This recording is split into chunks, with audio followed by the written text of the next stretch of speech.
Quel jeu choisir qui correspondent à la philosophie et aux critères de la pédagogie Montessori? Bonjour et bienvenue dans cette vidéo. Je suis Victoria du site d'Enfance Positive et je suis ravie de vous parler de jeux aujourd'hui, de jeux associés à la pédagogie Montessori. Alors les puristes, ça va pas du tout vous plaire parce que justement dans cette vision un petit peu rigide, un peu à l'ancienne de la pédagogie Montessori, le jeu c'est oula le truc surtout le mot à ne pas prononcer. Dans un environnement Montessori, on parlera plutôt de travail, d'enfants qui travaillent et pas d'enfants qui jouent. Mais dire que le jeu n'a pas sa place, c'est une vision, à mon sens, totalement erronée de la pédagogie Montessori. Pourquoi? Alors, c'est vrai que à l'époque de Maria Montessori, ce qui était important pour elle, c'était d'utiliser le mot travail et pas le mot jeu. Les enfants travaillent dans une classe Montessori et ne jouent pas. On propose du matériel Montessori et pas des jeux. Ceci étant dit, il y avait une raison à cela à l'époque, tout simplement parce que, et encore aujourd'hui, le terme travail a beaucoup plus d'impact positif que le terme jeu. On le voit souvent quand un enfant, par exemple, arrive à l'école primaire, on va lui dire, ben voilà, les choses sérieuses commencent, le vrai travail commence, en maternelle on joue, en primaire on travaille. Au final, tout ça, ce sont des mots et quand un enfant manipule du matériel Montessori, même si l'adulte dit qu'il travaille, pour l'enfant, en réalité, c'est du jeu. Le mot travail va avoir pour importance et pour objectif de valoriser, en réalité, l'activité de l'enfant. Et comme on est dans une société où le jeu n'est pas très valorisé, alors nous allons tout simplement mettre le mot travail sur l'activité de l'enfant, mais au final, ça revient au même. Alors, une fois qu'on a fait cette petite parenthèse sur ça, j'ai une autre parenthèse à faire très importante. Comme Maria Montessori a créé une pédagogie qui est à la mode depuis une dizaine d'années, vous allez avoir énormément de vendeurs de jouets, ou de matériel de magasins de puériculture ou de sites en ligne qui vont vendre des jouets Montessori qui, au final, n'ont plus rien, mais alors rien à voir avec la pédagogie Montessori, sa philosophie, les critères de sélection d'un matériel. J'aurai l'occasion de faire d'autres vidéos sur ce sujet-là. Aujourd'hui, mon objectif, c'est de vous expliquer comment vous allez pouvoir proposer à l'enfant des jeux qui répondent finalement aux critères de la pédagogie Montessori. Et notamment des jeux qui, si possible, sont les plus simples possibles, puisque plus un jeu est simple et plus il va remporter l'adhésion de l'enfant. Alors, il y a des jeux très traditionnels. Je vais prendre par exemple la dinette. La dinette, c'est un jeu symbolique assez classique que tous les enfants vont retrouver dans leur salle de jeu, que toutes les classes maternelles vont avoir dans leur salle, etc.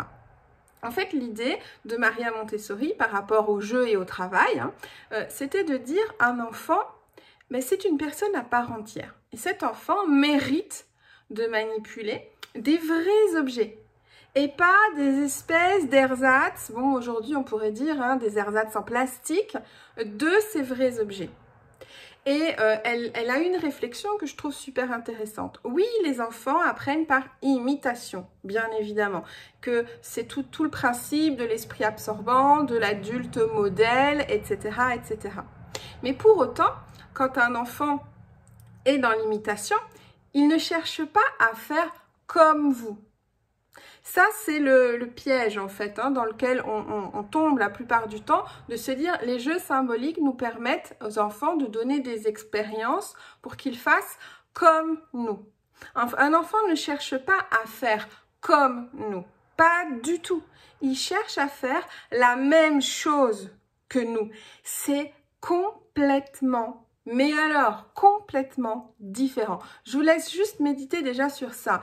Faire comme nous ou faire la même chose que nous. Parce que si on reste sur cette optique de un enfant veut faire comme nous, alors à ce moment-là, on va lui acheter une dinette en plastique. Sauf que je pense que tous les parents du monde vont confirmer ce que je vais dire là, et je vous laisse me le dire en commentaire si c'est le cas ou pas. Mais vous avez beau leur acheter une dinette, Ils vont venir s'éclater dans votre cuisine avec vos casseroles et vos cuillères en bois. Et ce sera jamais aussi intéressant que la dinette en plastique. Ils vont adorer jouer avec vos clés. Vous avez beau leur acheter des fausses clés ou des clés en plastique, etc. C'est vos clés qui les intéressent.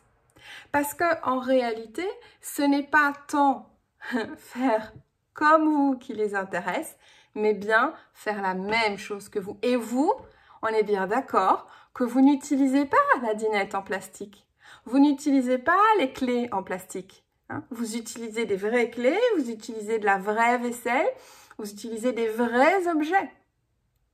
Et ça, c'est très très important à comprendre et à remettre en lien avec deux choses qui sont très importantes.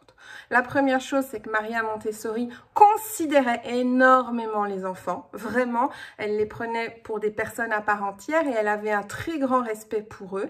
Et dans son mode de fonctionnement, dans son mode de pensée, dans son raisonnement, donner des ersatz en plastique, et ce n'était pas du tout respecter l'enfant et le voir comme un égal, comme une personne à part entière. C'était de le voir comme inférieur que de lui donner des objets qui, de façon très médiocre, reproduisent les objets du quotidien. Donc ça, c'est une première chose, je trouve très inspirante à prendre en compte.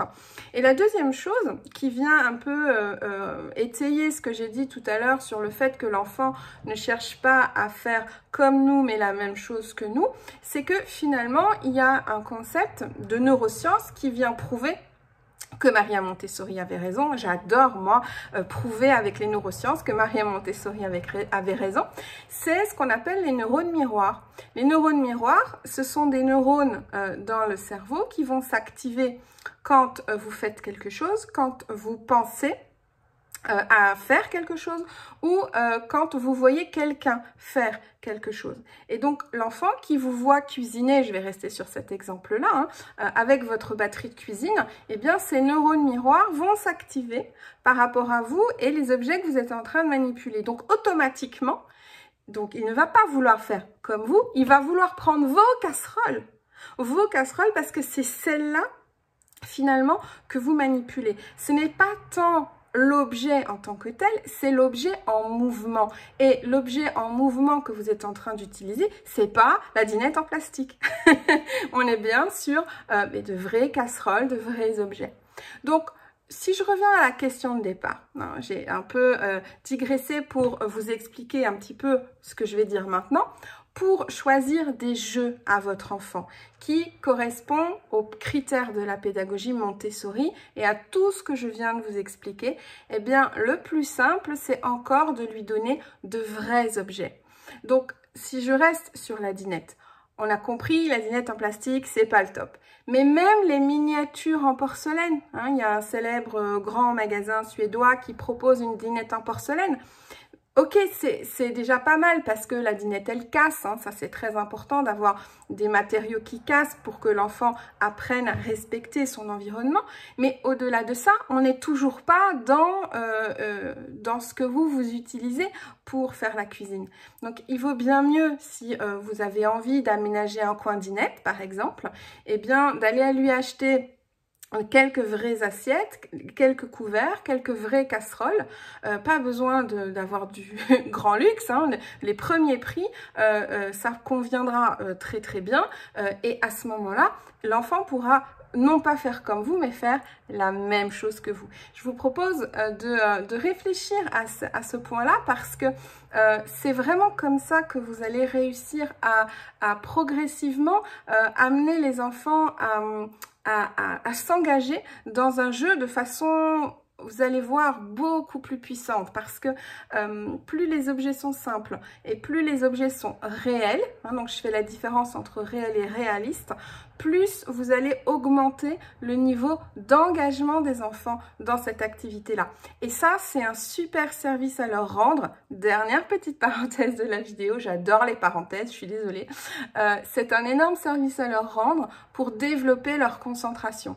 Et ça, c'est tout à fait dans la philosophie de la pédagogie Montessori parce que la pédagogie Montessori, c'est pas un matériel un objectif. Contrairement à ce qu'on peut voir parfois, un matériel peut amener un énorme lot d'objectifs. Et la concentration, bien évidemment, fait partie de ces objectifs indirects pour chaque activité Montessori. Et si déjà en amont, vous la dopez avec du jeu dans lequel les enfants s'engagent, eh bien, vous aurez énormément aidé l'enfant pour plus tard, lorsqu'il en sera arrivé à travailler au niveau du matériel, plus dans une optique d'apprentissage.